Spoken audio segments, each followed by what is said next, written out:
What's up, everybody, and welcome to the Bible Club. I'm Stan, and today we're looking at chapter 10 of the book of 1 Corinthians.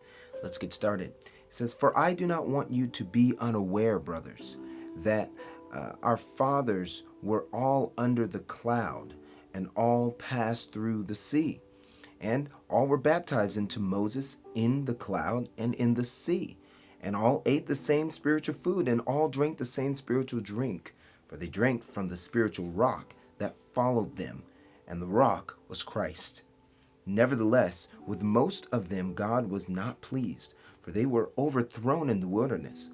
And these things took place as examples for us, that we might not desire evil as they did.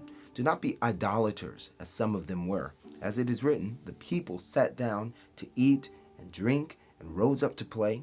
We must not indulge in sexual immorality, as some of them did, and 23,000 fell in a single day.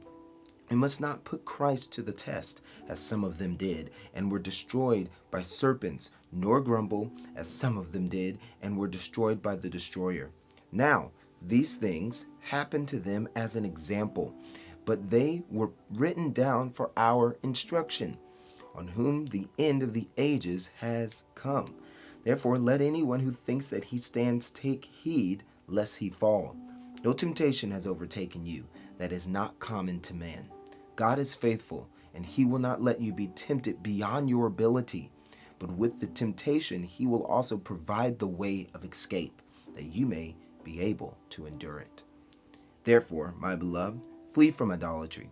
I speak as to the sensible people. Judge for yourselves what I say. The cup of blessing that we bless is it not a participation in the blood of Christ?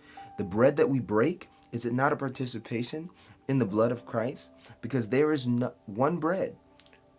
We who are many are one body, for we all partake in the one bread. Consider the people of Israel. Are not those who eat the sacrifices participants in the altar?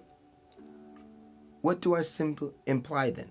That food offered to idols is anything, or that an idol is anything? No, I imply that what pagan sacrifice they offer to demons and not to God. I do not want you to be participants with demons. You cannot drink the cup of the Lord and the cup of demons. You cannot partake of the table of the Lord and the table of demons. Shall we provoke the Lord to jealousy? Are we stronger than he? All things are lawful, but not all things are helpful. All things are lawful, but not all things build up. Let no one seek his own good, but the good of his neighbor. Eat whatever is sold in the meat market without raising any question of the ground of conscience.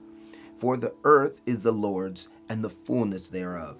If one of the unbelievers invites you to dinner, and you are disposed to go, eat whatever is set before you without raising any question on the ground of conscience. But if someone says to you, "This has been offered in sacrifice," then do not eat it, for the sake of the one who informed you, and for the sake of conscience. I do not mean your conscience, but his. For why should my liberty be determined by someone else's conscience? If I partake with thankfulness, why am I denounced because of that, for which I give thanks? So, whether you eat or drink or whatever you do all to the glory of God. Give no offense to Jews or to Greeks or to the church of God, just as I try to please everyone in everything I do, not seeking my own advantage, but that of many, that they may be saved. Be considerate as a believer and a follower of Christ. Christ was considerate. That was chapter 10 of the book of 1 Corinthians. Pray I'll see you tomorrow. As you know, we're still believing God for 100 Bible Club members. We're getting closer and closer every day. That's 100 people subscribing to the ministry, giving that $10 a month through the Patreon account. I'd appreciate it because we'll be able to buy more Bibles, send more missionaries around the world. Looking forward to doing that. Thank you for helping us reach that goal. God bless you. I'll see you tomorrow. Peace.